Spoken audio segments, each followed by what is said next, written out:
The collab album between J. Cole and Kendrick Lamar has been one of the longest running myths and grails in hip-hop over the past decade, and J. Cole actually just talked about it as openly as he hasn't in a very long time, maybe ever. So today we're going to take a look at J. Cole's latest podcast with Lil Yachty that he's been on and the comments he's made on this project, and we'll start out with a brief history of what the connection between these two and their collab album actually is. So let's jump straight into this. If you want to stay up to date with everything surrounding hip hop, make sure to subscribe and also become a part of this community by joining our Discord server in the description. This collab album goes back more than a decade. We're in the year 2011, 2012, and the two of them are just now coming up, both of them being carried by bigger artists back in the day. For example, with J. Cole, it was obviously Jay-Z that signed him. For K-Dot, it was Dr. Dre, and they're kind of the runner-ups in the game. And both of them are just now dropping their first album, Cold World and Section 80, and it seems like the two of them are doing a collab album together. For example, in an interview with Hot 97.5, J. Cole revealed in May of 2012, "I just started working with Kendrick the other day. We got it in finally again. It's gonna be an album, man. We actually worked bouncing ideas, which was great. The vibe was so good that it was like, man, that's absolutely gonna happen. We got maybe 4 or 5 songs together." Now, it didn't obviously absolutely gonna happen because we don't have the album to this day. What's so remarkable about this though is that back in 2012, both of them were kind of just these smaller artists now really coming up. And when you kind of consider that they never did the album, but they independently went their own path and became two of the great three horsemen, and now including also Drake, of hip hop to this day, is actually pretty cool when you consider that they were considering doing an album together back then didn't do it, and now it's kind of all coming back together. So I think that's just kind of closing the circle. They obviously collaborated quite a bunch of times over the years in the past decade. The first time was on High Power off of Section 80 that actually J. Cole produced, and this is a song that people often reference about the two of them working together. We also got Forbidden Fruit off of Born Sinner of J. Cole's 2013 album, which had a Kendrick Lamar feature. So we also had some sort of hint back then, 2013. That was around the time we were thinking they were going to do an album together. They also in 2014 did Black Friday, where they hopped on each other's beats and kind of destroyed the other person on those other beats, which was a very cool moment. And that was yet again a moment in history where we're like, okay, they're definitely doing an album together. If they're teasing us by hopping on each other's beats, you can't get a more clear sign than that. Then we go on with 2017 American Dream by Jeezy that had both of them featured on there. And also most recently, we had, I think this was 2019, Revenge of the Dreamers 3 by Dreamville, obviously, which featured a cameo from Kendrick Lamar on Under the Sun. And people were yet again talking about this thing popping up. Correct me if I'm wrong, if I, forgot any collaborations between the two. I probably did. I think a DJ Khaled song was in there as well, but those were the main ones where people were really talking about the two of them hopping in the studio together and doing an album. So now that we've kind of cleared the history on this, and we know that they once considered doing an album, J. Cole openly talked about it, but ever since then, any attempt to get some sort of truth or word out of them has been blocked pretty, immediately. So it was kind of a surprise that Yachty then brought up this topic again on the A Safe Place podcast that he did with J. Cole. Now, just for some sort of context, Yachty and Cole have been, getting closer over the past couple of months. They most recently dropped this track, surprise dropped this track, The Secret Recipe, which was a crossover that we didn't expect, but it worked really well. I think it brought, the best out of both of them. And Yachty is someone that a lot of people go to in the industry right now. He's really become really important. It's just a nice development to see.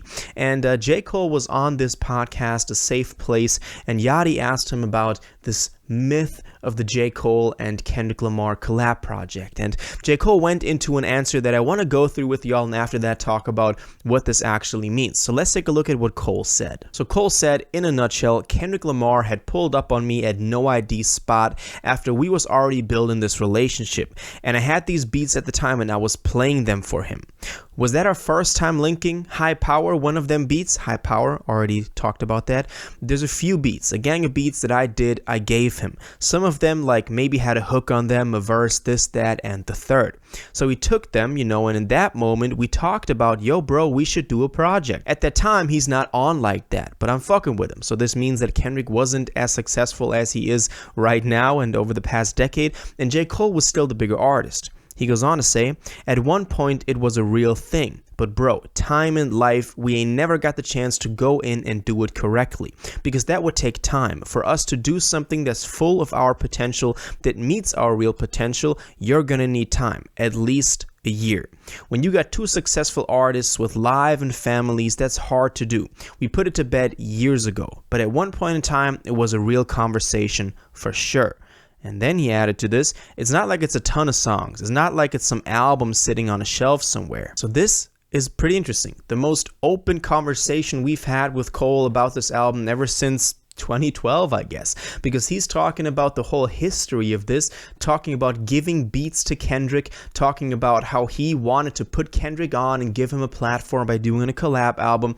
Obviously, Kendrick doesn't need that nowadays anymore, but it's just funny to see. And he does say that they started working on those beats. High Power was one of them for Kendrick's Section 80 album that Cole produced, but also they had some songs together. He said not like a whole bunch, but at least like 4 or 5 songs that they had together that they could build upon. Now, I doubt that if they're going to do an album nowadays, they would reuse those songs, maybe like as extras, but it's just nice to see how Cole was talking about this. He did say, though, that they put it to bed years ago, so if they ever did start up again, I guess it would be kind of a whole new launch of this thing. So do I think that this will happen? Well, I don't know, because if they were actually going to do this, they would need to do this within the next 3 to 4 years, while they're still in their prime, while they're still 1 to 2 of the 3 horsemen of rap, as they always say they are. So I guess if Cole is now talking about it's going to take some time, we both got lives, responsibilities, families, then that's not going to happen. Now, I doubt that they actually wouldn't see this as a top priority, because if they ever did do an album together, it would be one of the most groundbreaking things, at least in terms of the hype and in terms of the myth and the grail of this thing, that we would have in hip hop. So I guess it would really be worth that year of work, and saying that you got other responsibilities is kind of like, where's your priority? But I know that Cole has a lot of stuff going on with Dreamville, his own label, and many deals behind the scenes that's not really easy to do, but I would love to have them do it someday. Also, I wanted to add that Cole said at one point that he's gonna launch a podcast where he dives into the whole story of this as he gets closer to the album, so the Fall Off, which would be his next album. And this is pretty cool. So that means we're gonna get an own podcast from Cole, or he's gonna do like a co-podcast and talk about maybe a bunch of his career, like the tape with Kendrick, in more detail. So that's going to be a very exciting time. Make sure you stay subscribed not to miss out on that. Also, while we're at it, make sure to sign up for the newsletter with the first link in the description. It comes every Sunday, so today, and it goes over everything that's been happening in hip hop over the past week. No spam, just a free newsletter once a week, so make sure you sign up for that. So will this album happen within the next couple of years? Likely not, and I hope that if they do decide to do it, I hope that they do it while they're still at their peak, while they're still at their prime. They're both pushing 40, so it's a run against time, but hey, at least he's talking about it, and I'm very excited to see what we're going to hear from him when he goes into more detail in his own podcast or whatever he got coming up for the Fall Off. Now let me know what y'all think about this. Do you think that we're ever going to get to hear this album? Do you think that it'll drop within the next 3 to 4 years, like I would say it would have to be as relevant and as monumental, impactful as it could be? Or do you think we'll actually never get this? All your thoughts on this, please let me know in the comments down below. If you watched this video to the end and liked it, and you want to stay up to date with all current hip hop events and releases, make sure to subscribe, turn on notifications, hit that like button, and go follow my social media, and most importantly, join my Discord in the description. Until the next one, you'll have an incredible day, and y'all take care.